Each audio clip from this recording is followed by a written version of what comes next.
বাংলাদেশের ভবিষ্যৎ কেমন হবে তা নির্ধারণ করার সুযোগ এসেছে দীর্ঘ 17 বছর পর। নতুন বাংলাদেশ বিনির্মাণ স্বপ্নের বাস্তবায়ন কঠিন, তবে অসম্ভব নয়। যুগ যুগ ধরে চলে আসা বিভাজনের রাজনীতি নয়, প্রতিটি নাগরিকের জন্য জনকল্যাণমুখী রাষ্ট্র প্রতিষ্ঠা, নতুন সামাজিক, রাজনৈতিক ও জিওপলিটিক্যাল বন্দোবস্তের বাস্তবায়ন জরুরি। এই লড়াই সহজ নয়, তবে মতিউর রহমান, তারামন বিবি, নূর হোসেন, ফেলানী, আবরার ফাহাদ, আবু সাইদ ও মুগ্ধদের আত্মত্যাগের প্রেরণা নিয়ে আমি এই পুনর্গঠন ও বিনির্মাণের লড়াই চালিয়ে যেতে চাই।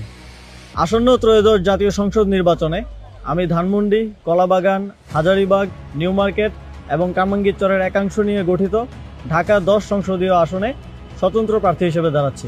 বড় কোনো রাজনৈতিক দলের পৃষ্ঠপোষকতা, অসংখ্য নিবেদিত কর্মী, প্রচলিত ব্যবস্থায় প্রয়োজনীয় অর্থ কোনোটাই আমার নেই। আপনাদের সহযোগিতা, সমর্থনই আমার একমাত্র অবলম্বন এবং আমার দায়বদ্ধতাও থাকবে শুধুমাত্র আপনাদের প্রতি। আমি শুধু সংসদ সদস্য পদপ্রার্থী নই, গণভোটেরও প্রার্থী। এতগুলো প্রাণের বিনিময়ে দেশ সংস্কারের যে সুযোগ এসেছে তা বাস্তবায়নে গণভোটে হ্যাঁ ভোট দিন।